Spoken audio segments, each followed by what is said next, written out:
दोस्तों नमस्कार। पिछली बार महाराष्ट्र के भीतर तकरीबन 2,500 करोड़ से ज्यादा खर्च हो गए। इस बार यह 1,000 करोड़ तक भी पहुंच नहीं पाया। बंगाल के भीतर भी तकरीबन 5,000 करोड़ रुपए खर्च हो गए। यह खर्च का मतलब बांटना होता है, पैसा देना होता है। इस देश के भीतर हर चीज की कीमत है। कहीं कॉरपोरेट खरीद लेता है, कहीं निजी हाथों में औने पौने दाम में अपने मित्रों को थमा दिया जाता है।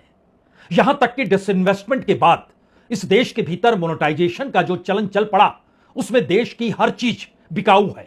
आप चाहें तो खरीद सकते हैं, बस आप में ताकत होनी चाहिए। और यहीं से वो सवाल शुरू होता है, जब हर चीज की कीमत है तो इस देश के चलाने वालों की भी क्या कोई कीमत होगी? दरअसल इस देश को इस देश के सांसद चलाते हैं, विधायक चलाते हैं। राज्यों में विधानसभा होती है और केंद्र में पार्लियामेंट होती है। उस पार्लियामेंट की क्या कीमत होगी? आज यह सवाल इसलिए क्योंकि क्या बंगाल, क्या महाराष्ट्र, या इस देश के 16 अलग अलग राज्य, या फिर इस देश की 12 अलग अलग पॉलिटिकल पार्टियां बीते 12 वर्षों में इस खरीद फरोख्त की परिस्थिति ने इस देश के भीतर तकरीबन 19,000 करोड़ रुपए को देखा है, समझा है, और उसकी बोली लगते हुए खुले तौर पर विपक्ष ने आवाज भी उठाई है। अगर उसके दायरे में विधायकों को लाकर आप खड़ा भी कर देंगे तो ये 19,000 करोड़ रुपए लगभग 1 लाख करोड़ तक पहुंच जाएंगे। तो क्या इस देश की कीमत 1 लाख करोड़ है? जी नहीं।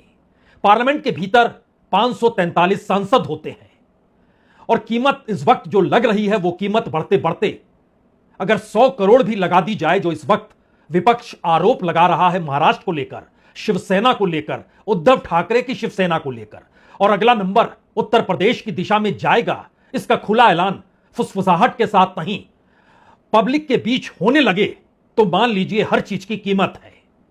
और इस कीमत के दायरे में क्या यह देश वाकई अब भी उसी आदर्श लोकतांत्रिक परिस्थितियों को जीता है जिसके दायरे में जिक्र अक्सर नेहरू का हो जाता है, सरदार पटेल का हो जाता है, या फिर महात्मा गांधी का हो जाता है, या फिर अपने तौर पर संघ परिवार हेडगेवार और गोलवलकर को याद कर लेता है, या फिर एक कट्टरवाद निकलकर सावरकर को याद कर लेता है, या फिर एक क्रांतिकारी धारा के साथ भगत सिंह को याद किया जाता है? सारी परिस्थिति तो बदल गई। और इस बदली हुई परिस्थिति में जो अभी तक ये मानकर चलते थे कि दरअसल इस देश में सत्ता के पिरामिड के शीर्ष पर जो बैठा होगा, उसे कम से कम इस देश की फिक्र तो होगी। कहां है ये फिक्र? कैसी है ये फिक्र? हमें लगता है आज हर परिस्थिति को इसलिए समझने की जरूरत है क्योंकि बोली बाजार में लगती है। डर और खौफ इस देश के इंस्टीट्यूशन के जरिए पैदा किया जाता है। लोकतंत्र की परिभाषा एक झटके में बदल दी जाती है और फिर यह आवाज गूंजने लगती है कि दरअसल सब कुछ नॉर्मल है, यह एक सामान्य परिस्थिति है।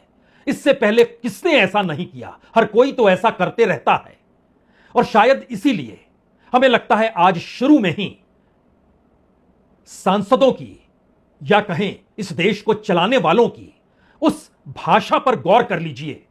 यह भाषा कहीं तीसरी जगह से नहीं निकली। इस खरीद फरोख्त के दौर में जब देश का संविधान हाशिए पर हो और पूंजी हावी हो चली हो, पैसे के आसरे ही सब कुछ हो रहा हो, डर और खौफ पैदा करने वाले नौकरशाह भी यह मान रहे हों कि वह देश के लिए काम कर रहे हैं और उनकी पहुंच और पकड़ तभी तक रहेगी जब सत्ता उन्हें चाहेगी, तो इसके हश्र होता क्या है?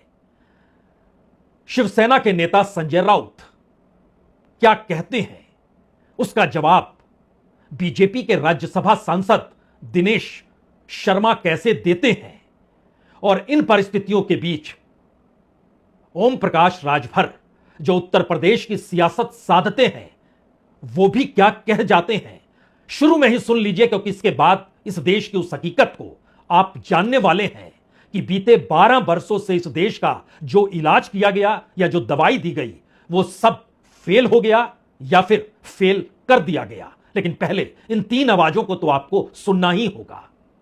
बाळासाहेब ठाकरेंनी आम्हाला मुलासारखं वाढवलं सगळ्यांना। उद्धव ठाकरेंनी आमच्यावरती सातत्यानं भावासारखं प्रेम केलं। हे साले भोसडीचे लोक कोण जात आहेत? हे नाही, डोंट कट, हे कट मत करना। ये लोग जो है बेईमान लोग है, ये बेईमान है और बेईमानी उनके खून में है, ऐसा अब लगने लगा है। मैं किसी पार्टी का और किसी व्यक्ति का नाम नहीं ले। धंधा खरीद फरोख्त का स्वयं कर रहा हो, जो चंदा वसूली, गुंडा वसूली, अवैध वसूली, भ्रष्टाचार के आधार पर अपनी आधारशिला रखे हुआ हो, वो दूसरे तरफ उंगली उठाएगा। माल बिकाऊं, अगर बिकने को तैयार है तो कोई भी खरीद सकता है। इसी नाते होता है कि टिकाऊ नेता पैदा करो, बिकाऊ नहीं। ममता जी ने बिकाऊ नेता पैदा किया, सब बिक गए। अच्छा है आपने सुन लिया, समझ भी लिया ये देश कहां पर खड़ा है।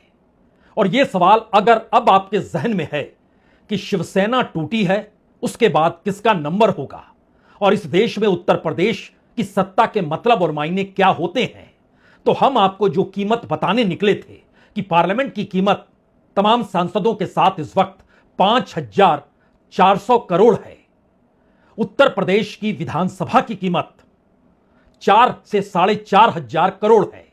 और इस देश के भीतर कमोवेश हर विधानसभा को अगर जोड़ दीजिएगा तो उसकी कुल कीमत इस वक्त 4 लाख करोड़ से कुछ ज्यादा की है। और अब आप सोचना शुरू कर दीजिएगा कि ये 4 लाख 5 लाख करोड़ इस देश के भीतर क्या मायने रखते हैं। यह कोई बड़ी कीमत है क्या? इससे कई गुना ज्यादा इस देश के कॉरपोरेट ने इस देश में सरकारी उपक्रमों को खरीदकर 12 वर्षों में मुनाफा बना लिया। वो मुनाफा हवाई अड्डे से बना हो, पावर सेक्टर से बना हो, माइनिंग के जरिए बना हो, या इस देश के भीतर कोर सेक्टर में भी कॉरपोरेट ने सत्ता के साथ मिलकर सेंध लगा डाली। इस देश का रिटेल सेक्टर हो, इस देश के भीतर का एग्रीकल्चर हो, तमाम जगहों का मुनाफा अगर जोड़ते चले जाइएगा बीते 12 वर्षों में जो कॉरपोरेट के हिस्से में गया, जो इस देश की पूंजी थी, सार्वजनिक उपक्रम थे, किसान मजदूर का खून पसीना था, अगर उसको जोड़ते चले जाइएगा तो यह आकलन कॉरपोरेट के हिस्से में नेटवर्थ के जरिए तकरीबन 500 लाख करोड़ शुद्ध रूप से मुनाफे के साथ, सिर्फ मुनाफा इस हद तक उनके हिस्से में चला जाएगा। यह रकम बहुत छोटी है। छोटी इसलिए है क्योंकि इस दौर में भारत ने वो सब कुछ देख लिया है कि आखिर विपक्ष 12 वर्ष से कर क्या रहा था। वो क्यों नहीं जान समझ रहा था कि जो प्रयोग हो रहे हैं सत्ता में बैठकर संविधान के नाम पर पार्लियामेंट के भीतर और बाहर और इन सब के साथ चुनाव की प्रक्रिया, यह सब तो होना ही था। लेकिन फिर भी विपक्ष अभी भी उन्हीं प्रयोगों की दिशा में क्यों बढ़ रहा है? क्या उसने नहीं जाना कि इस देश के भीतर प्रधानमंत्री ने एक अपनी पार्लियामेंट बैठा ली, उस पार्लियामेंट के भीतर कॉन्स्टिट्यूशन से हटकर सिंगोल को लाकर प्रतीक के तौर पर रख दिया। वही पार्लियामेंट कानून बनाने की दिशा में इस तेजी से उस बहुमत के आश्रय बढ़ी जिस बहुमत के दायरे में कभी वोट चोरी, कभी ईवीएम, कभी सीट चोरी, कभी इलेक्शन कमीशन, कभी सुप्रीम कोर्ट के फैसले, कभी इलेक्ट्रल बॉन्ड, कभी इस देश के भीतर क्रोनी कैपिटलिज्म, फिर उसके बाद नेक्सस, सब कुछ तो आता चला गया। और पार्लियामेंट वाकई एक कॉफी शॉप में तब्दील सत्ता के लिए हो गई। कोई आवाज नहीं उठी क्योंकि प्रोटोकॉल कहता है बहुमत है तो फिर इस देश में इलेक्शन कमिश्नर की नियुक्ति सत्ता करेगी, उसमें चीफ जस्टिस की भूमिका नहीं होगी जो पहले थी। हर चीज पर मुहर उस पार्लियामेंट ने लगाई जिस पार्लियामेंट को लेकर खरीद फरोख्त करते करते यह हालात हो गए कि 2024 में जब बीजेपी को बहुमत नहीं मिला तो बीजेपी ने तय किया, और बीजेपी का मतलब यहां मोदी शाह की जोड़ी होती है, जिसने तय कर लिया कि अब कोई चुनाव नहीं हारेंगे तो वो कोई चुनाव नहीं हारते हैं। वो चाहे हरियाणा हो, चाहे महाराष्ट्र हो, चाहे दिल्ली हो, चाहे बिहार हो, चाहे बंगाल हो, नहीं हारते हैं। और जब परिसीमन विधेयक गिर गया, जो वो चाहते हैं कि 2029 के चुनाव तले पार्लियामेंट की संख्या, वहां पर जो सांसदों की तादाद है वो 543 से बढ़कर 800 प्लस में आ जाए, और इस देश के भीतर हमेशा के लिए बीजेपी की सत्ता कैसे स्थापित हो जाए, इसका एक ब्लूप्रिंट तैयार हुआ। लेकिन वो विधेयक गिर गया। तब यह सवाल उठा, तब तो पार्लियामेंट के भीतर 2/3 चाहिए, और 2/3 का मतलब होता क्या है? 2/3 का मतलब क्या टीएमसी तोड़ना होता है? एक बार शिवसेना टूटी फिर दोबारा शिवसेना को तोड़ना होगा? क्या इन सब के बीच आम आदमी पार्टी को तोड़ दिया गया, उसके सांसद भी आ गए? हर पॉलिटिकल पार्टी, नाम लेना बेकार, और धीरे धीरे बात चूंकि उत्तर प्रदेश तक जाएगी ही, और उत्तर प्रदेश के चुनाव से पहले भी उत्तर प्रदेश की पॉलिटिकल पार्टी जो सबसे मजबूत है इस वक्त, समाजवादी पार्टी विपक्ष के तौर पर, और इस देश की तीसरी बड़ी पॉलिटिकल पार्टी है जिसके सदस्य पार्लियामेंट में सबसे ज्यादा हो, बीजेपी, कांग्रेस और उसके बाद समाजवादी पार्टी। लेकिन ध्यान दीजिए, इस दौर में जो 362 का आंकड़ा पकड़ना है उसके लिए रफ्तार भी चाहिए, उत्तर प्रदेश भी चाहिए। इसीलिए कीमत बाजार में तय है, विजन है नहीं। किसके पास नहीं है? किसी के पास नहीं है क्या? क्योंकि हम अभी भी अतीत के महापुरुषों को याद कर लेते हैं और कहते हैं उसी लकीर पे चलेंगे। कोई महात्मा गांधी कहने से तो बन नहीं जाएगा, कोई नेहरू के गवर्नेंस को नेहरू का राग अलापने से अपना तो नहीं लेगा, कोई सरदार पटेल सिर्फ इसलिए तो नहीं हो जाएगा कि उसके सर पर बाल कम है या फिर वो सिर्फ उसका नाम जपता है, कोई भगत सिंह इसलिए तो नहीं हो जाएगा कि वो इस तर्ज पर निकल पड़ा कि हम तो विरोध करेंगे और इन सब के बीच किसी को बख्शेंगे नहीं। बड़ा मुश्किल सवाल है यह सवाल। आरएसएस के भीतर भी है।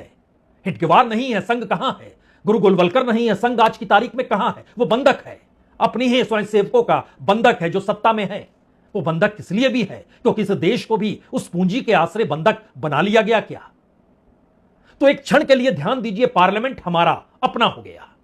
हमने एक हवाई जहाज खरीदा जिसमें सफर करते हैं और विदेश नीति बनाने के लिए जब निकलते हैं तो उस विदेश नीति के आश्रय हाथों में चॉकलेट होता है। उसके बाद आगे बढ़ते हैं तो इस देश के भीतर हमारा जब रेला चलता है तो वो 5 सितारा रेला है जो मर्सिडीज की सबसे बेहतरीन गाड़ियों की मौजूदगी है। और अगल बगल जो प्रोटोकॉल के तहत गाड़ियां चलती हैं उन गाड़ियों के बारे में भी आप क्या जानिएगा, वह भी अपने आप में इस देश के भीतर कई गांवों में खड़े घरों को लेकर चलती है। इतनी कीमत उसकी होती है। मर्सिडीज मेवात 650 स्टील, उसकी बुलेट प्रूफ छत, दीवार, सब कुछ। AK-47 भी असर नहीं करेगी। 15 kg का TNT बारूद के साथ फाड़ दीजिए फिर भी असर नहीं करेगा। अगल बगल रेंज रोवर चल रही है, सेंटिनल की, टोयोटा लैंड, अपने तौर पर यह गाड़ियां चल रही है। और इन सब की एक कीमत तो होगी, वो कीमत इस देश को ही देनी है। और हर पार्लियामेंट के भीतर बैठे हर सांसद की जब कीमत इस दौर में लग रही है तो फिर बचेगा क्या? इसीलिए वो नीट की परीक्षा हो या CBSE को लेकर एक ढांचा बनाया गया हो, उसके पीछे भी एक बिजनेस मॉडल है जो पॉलिटिकल बिजनेस मॉडल के तौर पर जाना जाता है। इस देश के भीतर में कई बड़े उद्योगपति देश छोड़कर चले गए। क्यों चले गए? क्योंकि वो नहीं चाहते थे कि उनके दरवाजे पर हमेशा कोई कीमत लगाने वाला बैठा रहे। वो देश छोड़कर चले गए। जो देश में बिजनेस कर रहे हैं उनकी सत्ता के साथ भागीदारी है। जिसकी भागीदारी नहीं है वो इस देश के भीतर कैसे बिजनेस कर सकता है? और हो सकता है आने वाले वक्त में किसी चौक चौराहे पर जो फोकचा बेच रहा है, जो गोलगप्पे बेच रहा है, जो चाट की दुकान लगा रहा है, उसके भी पॉलिटिकल कनेक्शन होने जरूरी है। कई जगहों पर ऐसा है भी, इससे इनकार कोई नहीं करेगा। यानी इस देश की कीमत लगते लगते इस देश को ऐसी परिस्थिति में जब लाकर खड़ा कर दिया गया, कहीं संसद के भीतर का बहुमत, कहीं 2/3 की जरूरत, कहीं विधानसभा के भीतर बहुमत का जरूरत और कहीं पर वहां भी कानून बनाने के लिए 2/3 बहुमत की जरूरत, तो उसकी एक कीमत तय कर ली जाए और उसको आगे बढ़ा जाए। यहां किसी विचारधारा का जिक्र मत इसलिए मत कीजिएगा क्योंकि यह सफर कोई अभी का नहीं है, तत्काल का नहीं है। बीते 12 वर्षों से इस देश ने हर क्षण इसी पार्लियामेंट के भीतर और विधानसभाओं की खरीद फरोख्त में सत्ता को उलटते पलटते देखा है। उसमें गवर्नर की भूमिका, जो राष्ट्रपति के नुमाइंदे के तौर पर राज्यों में रहते हैं, वो पॉलिटिकल नियुक्तियों से लेकर पॉलिटिकल ऐलान, सत्ता को उलटने पुलटने में माहिर, और उनको इस देश का सर्वोच्च सम्मान देने की परंपरा, पद्म विभूषण से सम्मानित करने की स्थिति। जी, महाराष्ट्र के राज्यपाल जो सुप्रीम कोर्ट की नजर में गैर कानूनी काम कर गए, असंवैधानिक कार्य कर गए, उसी की एवज में उन्हें पद्म विभूषण से इस बार सम्मानित कर दिया गया। तो फिर किसी विधायक या किसी सांसद की उपयोगिता इस देश में बचेगी क्या? जब मैसेज ये दे दिया गया, और मैसेज उस स्थिति में दिया गया जहां पर बीते 12 वर्षों में विपक्ष देखता रहा, समझता रहा, जानता रहा, फिर भी वह उन्हीं राजनीतिक प्रयोगों में उलझा रहा जहां हर वक्त उसे चुनाव लड़ना है, और चुनाव लड़ने के लिए जो राजनीति करनी है उसी राजनीति में उसने वक्त अपना जायर किया। यह देश उसके हाथ से निकल गया। क्या यह बात समझी जा सकती है कि इस वक्त कर्नाटक के गृह मंत्री अगर आरएसएस से पूछ रहे हैं कि जनाब बताइए, आप अपना रजिस्ट्रेशन तो दिखलाइए, और सरसंघचालक कहते हैं कौन सा रजिस्ट्रेशन? पूरा देश जानता है, दुनिया जानती है, हम तो पब्लिक के बीच ही रहते हैं और पब्लिक हमारे साथ जुड़ती है, हम तो राजनीतिक शुद्धिकरण करते हैं। और वो कह रहे हैं अच्छा, किसी ऑर्गेनाइजेशन को चलाने के लिए पैसा तो चाहिए, वो पैसा कहां से आता है? हमें आप बताइए तो सही। कोई तो कानून होगा, कोई तो रजिस्ट्रेशन होगा। कांग्रेस के वो नेता जो सोचते हैं कि वो संघ से टकरा रहे हैं, वो तालियां बजाने लगते हैं। वो ये भूल जाते हैं कि बीते 75 वर्षों में कांग्रेस की सत्ता रही और उन्हीं सत्ता के अधीन यह संघ काम क्यों करते रहा? एक वक्त क्या जरूरत थी उनकी? या एक वक्त राजनीति का मिजाज कुछ अलग था? लेकिन कॉन्स्टिट्यूशन तो तब भी था, कॉन्स्टिट्यूशन आज भी है। बड़ी आपत्ति होती है इस दौर में कि एक चुनाव अधिकारी बीजेपी का निकल गया, यानी जो रिटर्निंग ऑफिसर है उसने क्यों ऐसी परिस्थिति लाकर खारिज कर दी जहां पर वो उसको मीनाक्षी नटराजन का पेपर खारिज नहीं करना चाहिए था। लेकिन यहां तो इलेक्शन कमीशन ही बीजेपी की निकल गई, यहां तो सुप्रीम कोर्ट और चीफ जस्टिस को लेकर भी सवाल उठने लगे। तो फिर कौन सा व्यक्ति बीजेपी का है, किस बात का शोर है, और हर राजनीतिक दलों के भीतर क्या बीजेपी के लोग बैठे हैं, यह जो कहा जा रहा है, तो उन परिस्थिति को समझिए कि यह कितना लंबा सफर है। इस दौर में इस देश ने क्या क्या देखा और भोगा है। उसे 6 दिसंबर भी याद होगा, उसे 2002 के दंगे भी याद होंगे, उसे 1984 के भीतर का मैसेकर भी याद होगा, उसको मंडल कमंडल को लेकर इस देश के युवा छात्रों को कैसे झोंका गया और विश्व हिंदू परिषद के उस दौर में क्या भूमिका थी, यह भी याद होगा। यह भी याद मौजूदा वक्त में भी होगा कि अयोध्या के भीतर दान पत्र की भी लूट होने लग गई। वो आदेश भी स्वयंसेवक के दफ्तर से निकला, वो आदेश भी एक स्वयंसेवक के खिलाफ गया। यानी परिस्थितियां धीरे धीरे संकीर्ण होती चली जा रही है। मुस्लिम टारगेट पे तब अब हिंदू आपस में टकराते हुए आपको दिखाई दे रहे हैं। वजह उसकी यह नहीं कि यह देश हिंदू राष्ट्र बीजेपी बनाना चाहती है या फिर यह देश सेकुलर है। सवाल यह है कि इस देश को लेकर जो ताना बाना बनाया गया, आजादी से पहले और आजादी के बाद बनाने की जो पूरी प्रक्रिया आजादी के आंदोलन के साथ जुड़ी रही और एक सोच के साथ चलती चली गई, वह सोच इतने बरसों के बाद एक झटके में पूरे तरीके से खत्म होती हुई क्यों दिखाई दे रही है? इस सवाल का जवाब कौन देगा? और शायद यहीं पर 3 बड़े सवाल इस दौर में कहीं आगे निकल चुके हैं। पहला सवाल तो यही है, क्या वाकई इस देश में अब पार्लियामेंट्री डेमोक्रेसी की एक कीमत है? उस कीमत के आसरे इस देश का कॉरपोरेट है, उस कॉरपोरेट के आसरे इस देश की विकास दर है, और इस विकास दर के आसरे भारत की ताकत वर्ल्ड बैंक और आईएमएफ से लोन लेकर इस देश के भीतर लाभार्थी योजना चलाकर किसी तरीके से इस देश को 5 किलो अनाज पर जिंदा रखने की व्यवस्था है। क्या यही वो कड़ी है? या दूसरी परिस्थिति, क्या इस देश में संविधान के तहत नागरिकों के पास जो अधिकार हैं वह भी इस देश में राष्ट्रीय हित में नौकरशाही हो या न्यायपालिका हो, मीडिया हो अपने तौर पर काम करती हुई, या फिर पार्लियामेंट के भीतर रखे जाने वाले विधेयकों को लेकर नजरिया हो, सब कुछ उस कॉन्स्टिट्यूशन से हटकर इस देश के नागरिकों के अधिकारों को छीनकर उसकी भी कीमत लगाकर अपने अनुकूल करते हुए सत्ता हमारे पास रहेगी तो यही राष्ट्रीयता होगी, यही राष्ट्रहित होगा, यह बताने की सोच भी डेवलप हो गई। अब आपको लगने लगा होगा कि क्या वाकई एक तीसरी स्थिति जो इस दौर में बड़ी हो चली है, पता नहीं कौन सी पार्टी कहां पर किस मोड़ पर टूट जाए, छात्रों के साथ जो हो रहा है, इस देश के युवा छात्रों के साथ, और होते होते जिस मुहाने पर आकर खड़ा हो गया है, इस देश के भीतर में हर वो इंस्टीट्यूशन जो देश की पहचान के साथ जुड़ना चाहिए, उस इंस्टीट्यूशन के भीतर भी एक झटके में उसको संभालने वाले लोग नहीं आ गए, बल्कि एक लंबी प्रक्रिया, एक मिशन था, एक प्लान था जो चलते चलते यहां तक पहुंचा। वो राजनीतिक, सामाजिक या आर्थिक या फिर सांस्कृतिक परिस्थितियों से भी इस दौर में जोड़ दिया गया। इसीलिए लौट चलिए उस परिस्थिति को समझने के लिए जहां पर सबसे बड़ा सवाल यह है कि आखिर शिवसेना दूसरी बार क्यों टूटी।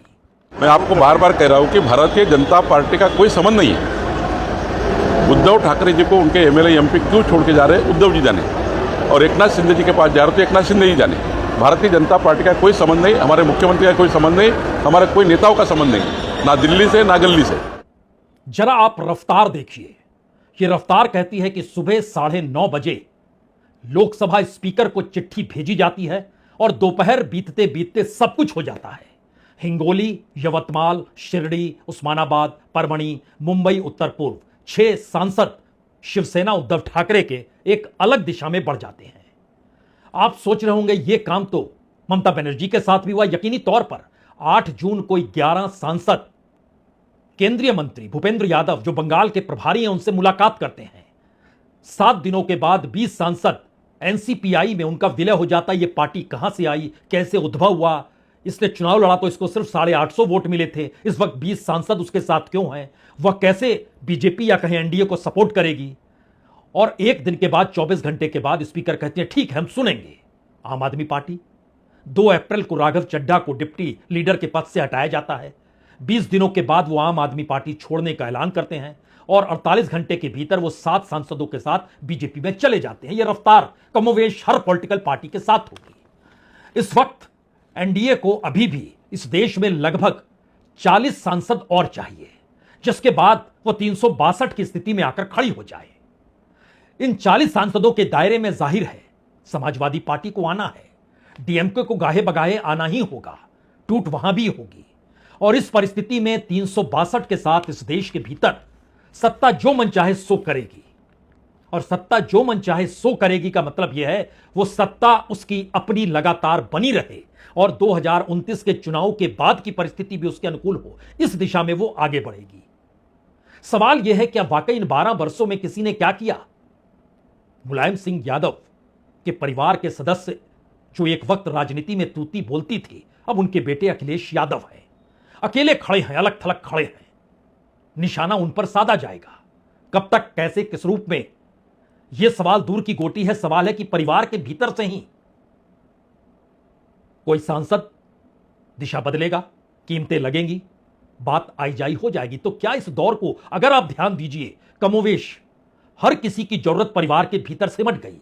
शरद यादव की जरूरत है सुप्रिया सुले टिकी रहे, लालू यादव चाहते हैं तेजस्वी यादव बरकरार रहे, बाला साहब ठाकरे की विरासत को जड़ते हुए उद्धव ठाकरे उसी तर्ज पर आगे रहे कि उनके बेटे आदित्य ठाकरे भी इस राजनीति में अपनी जमीन पर पैर को पकड़ को मजबूत रखें। आप एक लंबी फहरिस्त ले सकते हैं, लेकिन सवाल यहां पर इस देश को लेकर जब उठेगा तब यह सवाल वाकई बड़ा होगा कि बीते 12 वर्षों में इस देश के विपक्ष ने वह कौन सी दवाई ली, या जो दवाई इस देश को दी जा रही थी उसका इलाज करने के लिए वह उसी पारंपरिक इलाज की दिशा में चली गई जहां पर चुनाव है, जीत होगी, जनता के बीच जाएंगे। इन 12 वर्षों में ना तो आप 5 जजेस तैयार कर पाए, ना 5 संपादक तैयार कर पाए, ना अपने संवाद के लिए अल्टरनेटिव मीडिया खड़ा कर पाए, ना इस देश की नौकरशाही को आप बता पाए, समझा पाए। अपने ही राज्य के भीतर जहां पर आपकी सत्ता है वहां पर भी नौकरशाह इंतजार करते हैं सत्ता कब किसकी पलटेगी, उस पक्ष में चले जाएंगे। बंगाल इसका ताजा उदाहरण है। यह स्थिति आने वाले वक्त में कर्नाटक में हो सकती है, तेलंगाना में हो सकती है, क्योंकि सत्ता जब उस पूंजी पर आकर टिक चुकी हो जहां पर सब कुछ बिकने बेचने की परिस्थिति में हर की कीमत हर कोई लगा रहा हो, क्योंकि सामने कोई दृष्टि ही नहीं है, तो फिर एक ही सवाल आएगा, पार्लियामेंट की कीमत 5,400 करोड़, इस देश के तमाम विधानसभाओं की कीमत 4,10,700 करोड़। तो क्या इस देश में हर पॉलिटिकल पार्टी को एक गैंग चला रहा है? वो गैंग जानता समझता है कि दरअसल कीमत क्या, कैसे, किस रूप में लगेगी और अपने तौर पर भी उसकी अपनी मौजूदगी भी इसी आधार पर रहेगी। तो संविधान में दर्ज नागरिक, वी द पीपुल, ये आपको कहीं नजर आएगा नहीं। और जब ये नजर नहीं आ रहा है और इस देश की राजनीति खामोश है, तो फिर एक वक्त राजनीति भी गायब हो जाएगी, जो इस दौर में हो चुकी है। बहुत बहुत शुक्रिया, बहुत बहुत शुक्रिया।